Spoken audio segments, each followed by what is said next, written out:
Y mientras en Palacio había fiesta, tambores y discursos, las cifras de la pobreza aumentaban.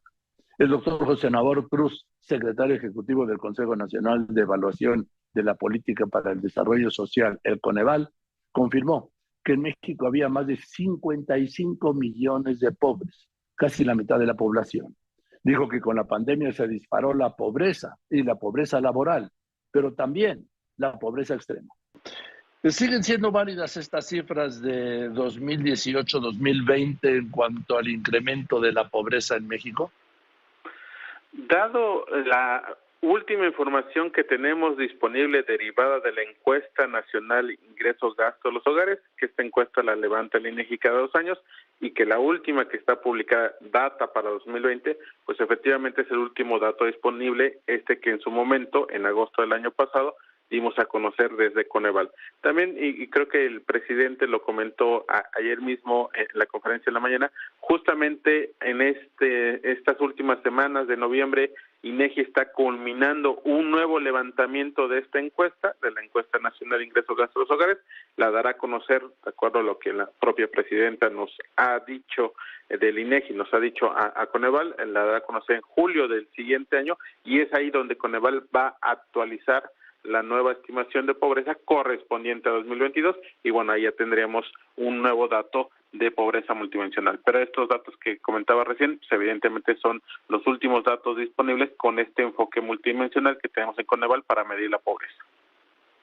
El presidente adelantó que vienen muy bien los datos del INEGI con una disminución en la pobreza. Justo para tener un otro indicador que nos permita tener una mayor cercanía de cómo evoluciona la pobreza, solamente con la acotación que es en términos de pobreza laboral, es un indicador que nosotros desde Coneval publicamos trimestralmente apoyándonos de la Encuesta Nacional de Ocupación y Empleo, la ENOE.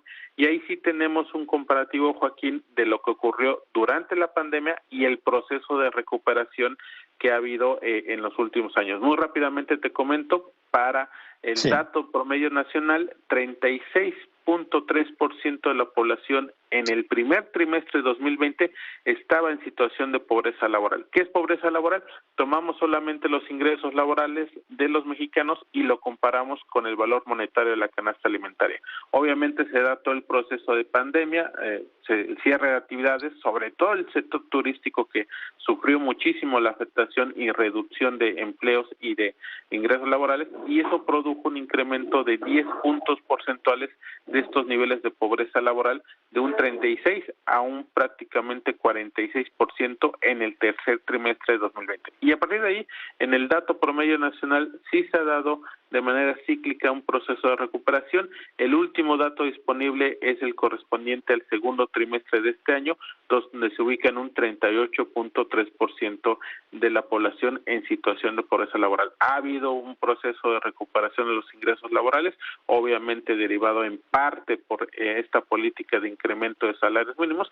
Obviamente lo que tenemos en los últimos trimestres es también una menor recuperación derivado, esta tendencia se frenó, también hay que decirlo, por el incremento de precios de alimentos que ha habido en los últimos meses en nuestro país y obviamente en un contexto internacional, pero ciertamente, por un lado, se da, insisto, en este indicador de pobreza laboral una tendencia de recuperación post-pandemia, pero aún estamos 2 puntos porcentuales por arriba de lo que teníamos previo al inicio de la pandemia. Entonces, ciertamente ha habido un proceso de recuperación. De hecho, en algún momento este dato también lo ha mencionado el presidente en términos de pobreza laboral, pero bueno, insisto, vamos en un proceso de recuperación, pero aún estamos ligeramente por arriba de lo que teníamos previo al inicio de la pandemia. El último dato que tienen de este último segundo trimestre, ¿en qué porcentaje de la población está la pobreza laboral, doctor?